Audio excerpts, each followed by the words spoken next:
morning, everyone. Today we'll study chemical reactions and their types and why these reactions are important in the aqueous medium, and basically how we use these reactions to take care of our water treatment problems.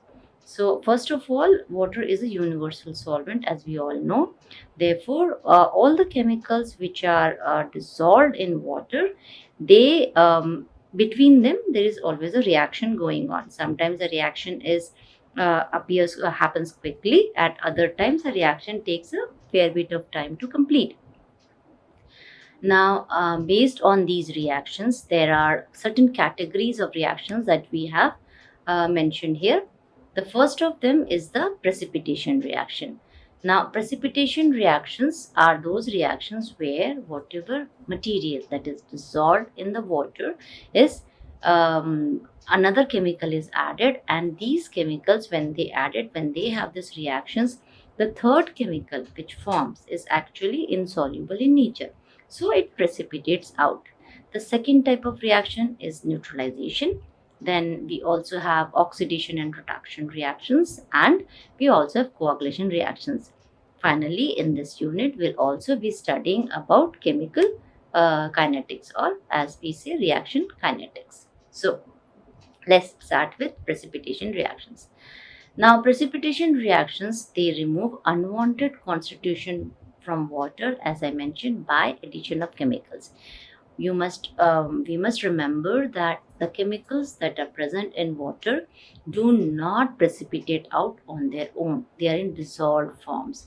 So, to ensure that these particulates are removed from water, we have to make them in insoluble forms. So, once they are in insoluble forms, that's when they will be settled out and they will be filtered out.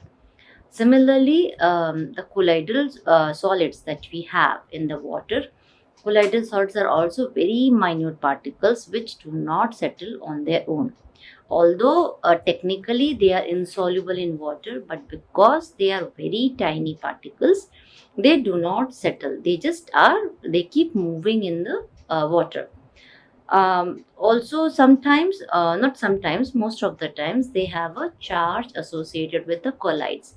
Because of the charge, one collided particle do not come into contact with the other chemical particle, and because of this, the two particles, they repel each other, and because they are repelling, they do not come forward. So what happens is, in the precipitation reaction, we add a chemical which takes care of this colloidal charge on the colloidal particle, and once this charge is removed, the particles, they are brought together, which means the size of the particle increases. And when the size of the particle increases, if they are in sufficient size, then they can be settled out, and finally they can be filtered from the water. So this process for removal of colloidal particles is called coagulation, as I just mentioned earlier. Then the next one is the hardness in the water, which is primarily due to the salts of calcium and magnesium salts. We'll be talking about hardness later on. So we have calcium, so we have temporary hardness, we have permanent hardness, so we also need to remove them. So, and finally, there is a trace toxic metals. Again, removal of this trace toxic metals, for example, nickel, cobalt, all of these metals, copper, when we want to remove them, again, we do precipitation reactions. So, primarily for hardness, calcium, for removal of hardness, we add lime. So, and for trace oxide metals, we also add lime or ammonium sodium hydroxide, if depending on the type of chemicals that we have. So in this slide, if you see, the precipitation reactions are governed by primarily these two equations. As I mentioned, soluble constitution is converted to insoluble constituent.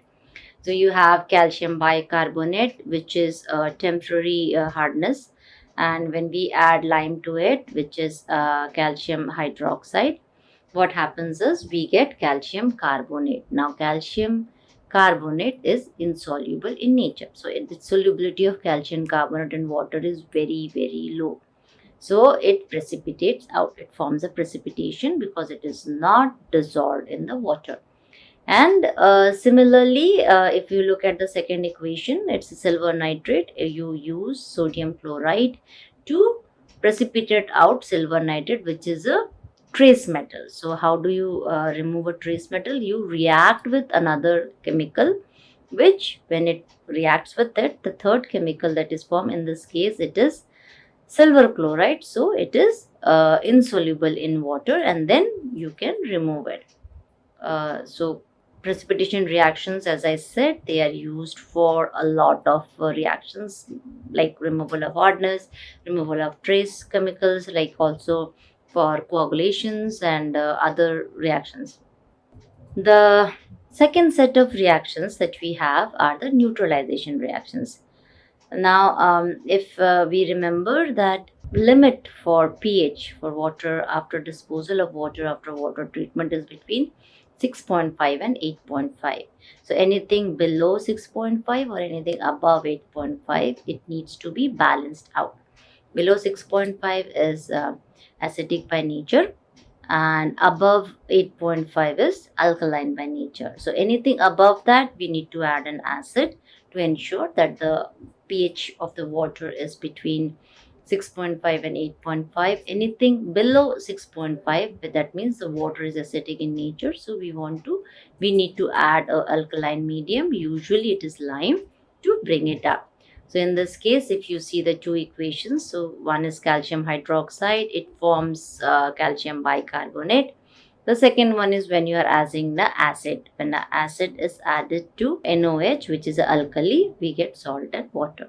So these reactions are what we use to ensure that the pH of the water is between the desired limit. The limit again is 6.5 to 8.5.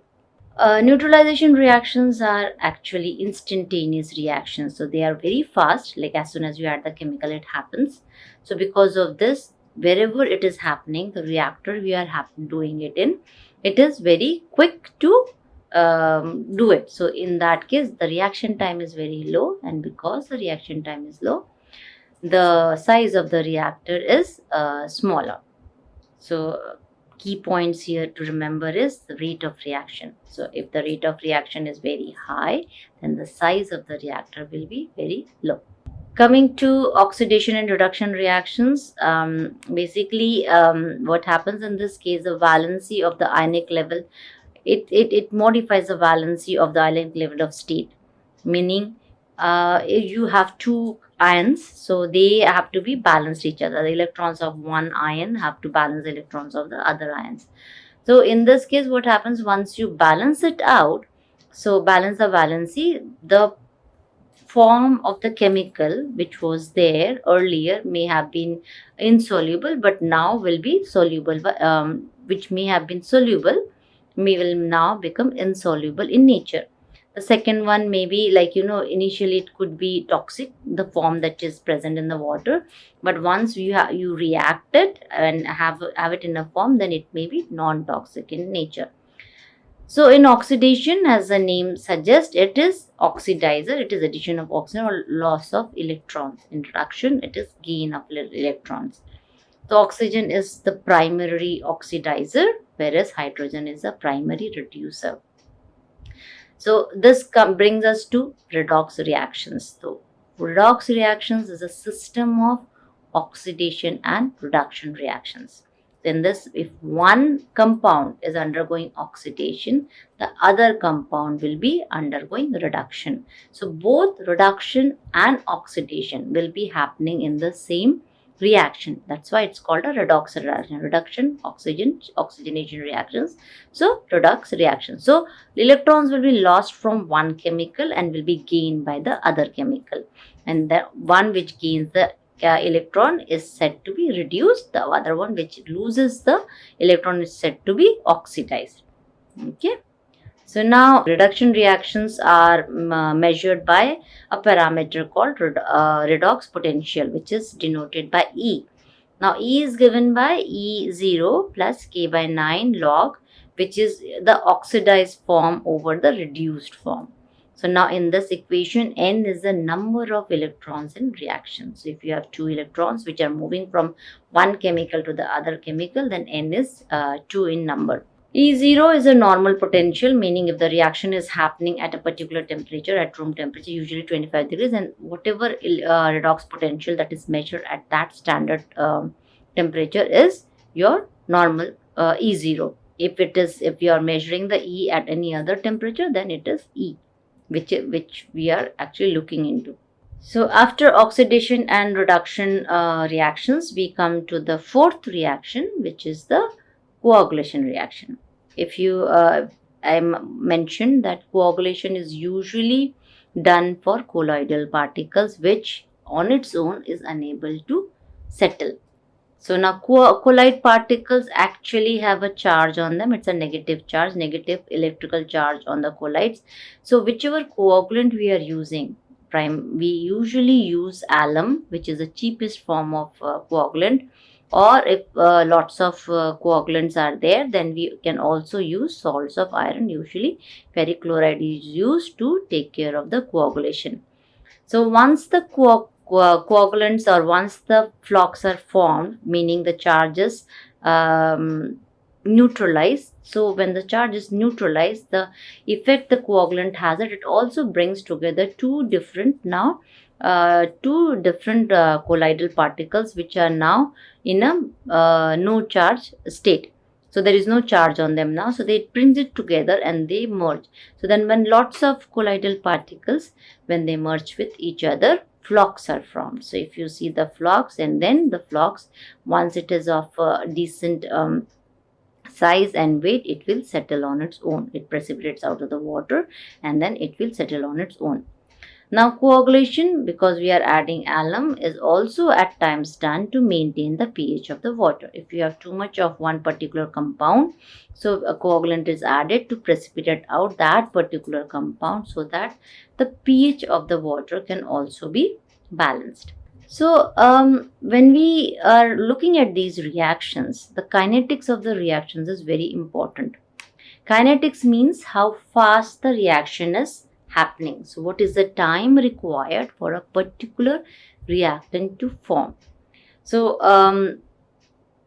why are we interested in the time of the reaction? Primarily to understand the size of the reactor that we would need to treat the amount of water that is required to be treated. So to decide the reactor size, we need to look into reaction order. So wastewater and water treatment, we primarily have only two types of reaction order which we look into. The first one is first order reaction order, and the second one is the second order reaction order. Now the first order reaction order means, if you look at this equation, it says dC by dt is equal to K1C. Now dC by dt means C is a compound, is like change in the concentration of the compound with respect to time. So it's an incremental change in the concentration of the compound with respect to time is equal to K1C, is equal to the concentration of that chemical at that instant, and K1 is the reaction rate constant for that particular reaction. Meaning, if the more the concentration of the reactant, the faster it will go. The degradation or the consumption of the chemical would be faster. So initially, usually in first order reaction, initially the rate of the reaction is fast, and as C decreases, as the concentration or as the reactant is getting consumed, meaning as C decreases, this rate will go down. So when we integrate this, we get Ct is equal to C0 equal to e raised to minus K1T, where Ct is the concentration of the reactant at time t. C0 is the concentration of the reactant at time 0, which is initial time. And K1 is the first order reaction rate constant to the base log of E. Second order kinetics, this is integrated form of the equation. So we have 1 over Ct minus 1 over C0 equal to K2T. In this case, the reaction is dependent on twice the concentration of the compound. Basically, it is square of the C, so it is more faster. So it drops rate drops very fast as compared to first order reaction rate. So one other thing is this reaction rate, the K value, depends on the temperature. I'll give you an example. Sometimes when we have a glass of milk at home and we add sugar, if the milk is not too hot, the sugar takes a little bit of time to dissolve in it. But if we increase the warm temperature of the milk, means if we warm the milk, the same sugar dissolves quickly. It's a solubility reaction, but that's what it happens. So the temperature dependence is given by Van 't Hoff-Arrhenius equation. If you look at this equation, we have K2 over K1 is equal to theta T2 minus T1. K2 is a reaction rate constant at temperature T2 and K1 is a reaction rate constant temperature T1. Theta is a constant based on the reaction component. Now, usually in literature for any reaction, we have the value of K1 at normal temperature and pressure. So, but then if you are having this reaction at a different temperature pressure, you can figure out the reaction rate constant based on this Van 't Hoff-Arrhenius equation. Now, once we know what type of reactions is happening, then we know how much time it is going to take. Now we have to design the reactor. So in chemical reactions like we use mostly two types of reactors. One is a complete mix reactor and the other one is a plug flow reactor. As the name suggests, complete mix reactor means everything inside the reactor is totally mixed. So any sample you take from any point will have the same concentration. Equation 15.1 in the slide shows reactor equation. So T is the resident detention time in hour, which is the time that the amount of reactant spends in the reactant in the reactor. V is the volume of the tank. Q is the flow rate of the chemical. L, if it's a rectangular tank, then L is the length of the rectangular tank. U is the horizontal velocity of tank. K again is a reaction rate constant, and C0 and Ct are as before, concentration of the reactant at 0 time and concentration of the reactant at time t. Similarly, for plug flow reactor, equation 15.6 will give you the value, the reaction rate. Now, plug flow reactor, as the name suggests, is a reactor where the material do not completely mix with each other. So it's like a plug of material flowing. Consider a pipe of, if you look at a pipe, what water has gone earlier is not mixing with the water that is falling behind it. So this is called a plug flow. So if you have a pipe, say 1 meter, so the concentration that is there at say 20 centimeters from the entry will not be the same as a concentration which is there say 80 centimeters from the entry, because the mixing is not happening. So in this case, what happens is the concentration of the reactant or the concentration that is there in the reactant is different with respect to time and space. In complete mix reactor, the concentration of the reactants is same in the reactant with respect to time and space. So there is no change in the concentration inside the reactor. Plug flow on the other hand, please remember, it has changed. The concentration is not same in the inside the reactor. So now that we have come to the end of this unit, we'll do a few numericals, small miracles, to understand the concepts that we have studied. The first thing is, like any reactions, as I said, you need to know the reactants and then you'll need to know the products. Now, to know the reactants and products, we also need to understand how much of the material that we need to put in. To know that, we need to know the molecular weight of each material and then the molecular weight of the product, so that we know how much material we are dealing with. Basically, we'll be doing the material balance. So for doing the material balance, the first and foremost we need to know is the molecular weight of the substance. So in this example, if you look at the slide, it says calculate the molecular weight of ferric sulfate, which is Fe2SO4 and in the next slide it is calculate the equivalent weight of ferric sulfate. So if you, the first one we'll solve is the molecular weight of ferric sulfate. So to calculate the molecular weight, we need the atomic weights of all the compounds that are there in the molecule. So we have 2 of iron, we have 3 of sulfur, we have 12 of oxygen. 4 times 3, we have 12 of oxygen. Now iron has an atomic weight of 55.8, sulfur has atomic weight of 32.1, oxygen has atomic weight of 16. So if you add up all of these numbers, we come to almost 400 grams. So molecular weight of ferric sulfate is 400 grams. So the next one is equivalent weight. So equivalent weight is nothing but molecular weight divided by the electrical charge of that compound. Now in this case, the electrical charge is 2 of Fe and 3 of sulfate. So there are 6. Ferric ion has valency of 3, so and it has 3 of those. So if you multiply 3 by 2, we get the electrical charge as 6.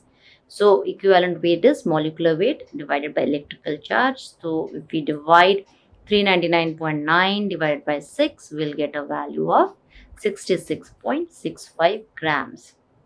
This example 15.2 gives a small doses estimation calculations.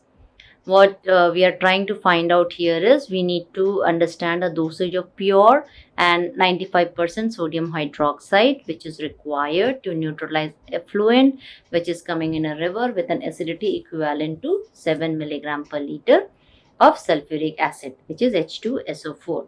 So what is happening is H2SO4 will be reacting with NOH. What do we get? We get sodium sulfate and water molecules. So 1 mole of H2SO4 will be reacting, if we balance this equation, so 1 mole of H2SO4 will be reacting with 2 moles of sodium hydroxide to give you 1 mole of sodium sulfate and 2 moles of hydrogen water molecule.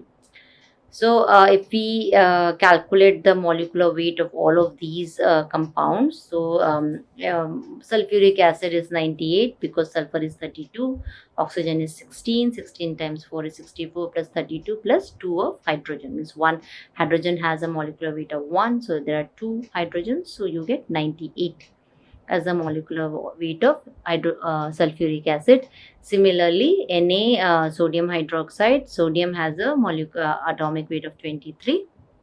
Again, oxygen has 16, hydrogen has 1. So molecular weight of sodium hydroxide is 40.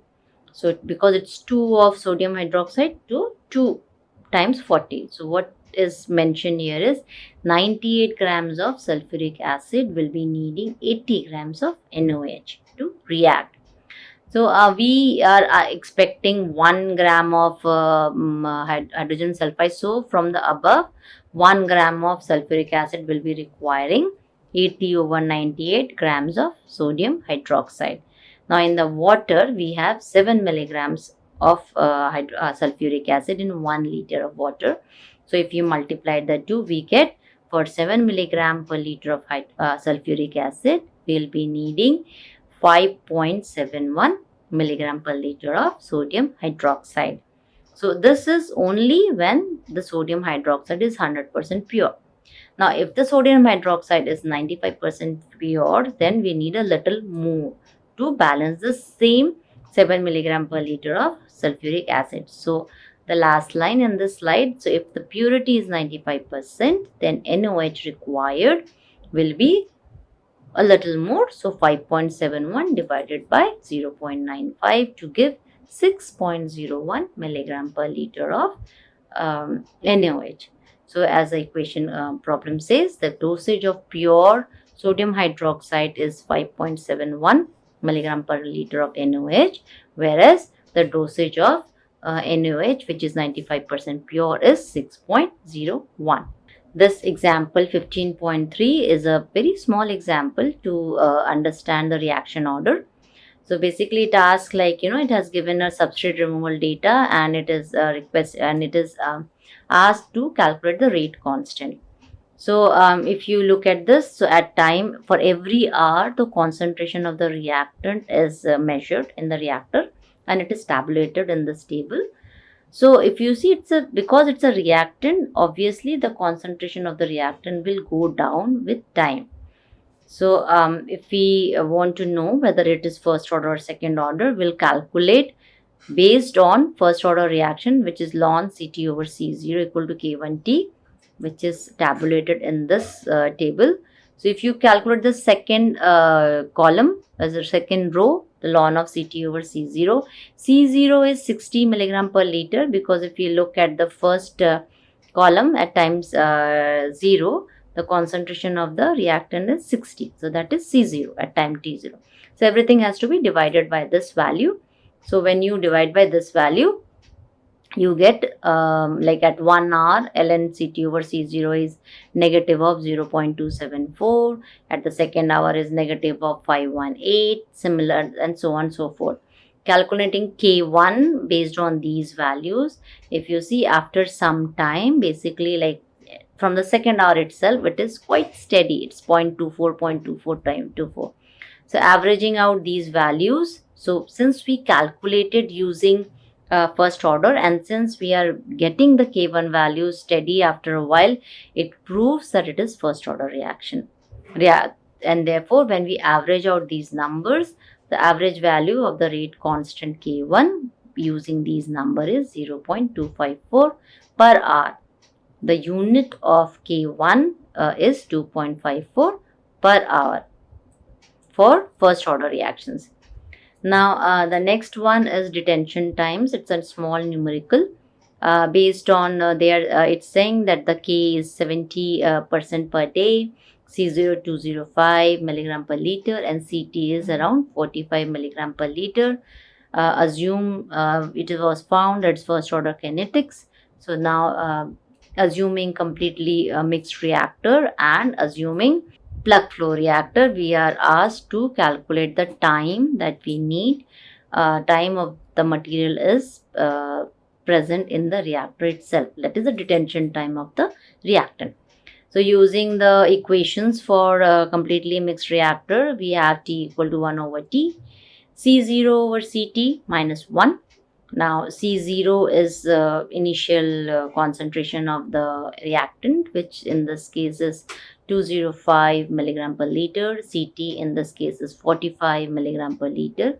If we use these, what it shows us, it gives you the T is in 73.15 minutes. We have to be very careful. In K value given here is given 70% per day. So when you are calculating all of these values, when multiplied by 24 and again 60, so this number is 73. Otherwise, directly when you are calculating T, it is K is per day, so T would be per day. So converting that to minutes, it is 73.15 minute. Similar to this completely mixed reactor, we have the plug flow reactor for the same parameters. The equation is T equal to 1 over K log C0 over Ct at E. It's the same calculations, just equation is different. We use the equation for plug flow reactor. Will give you the value of 31.2 minutes. Again, K is in days, so convert that to minutes. Will give you 31.2. If we recall, the time for CSTR, the complete mixed reactor, 73, whereas the time for plug flow is 31.2. So this shows that if you are using plug flow reactor for the same configuration, we have a shorter time. So if the time is short, that means the reactor size can be short. It's a smaller reactor that can be used for doing the same. That's all we have for today. We'll be meeting again for the next unit in my next slide. Thank you for listening so carefully.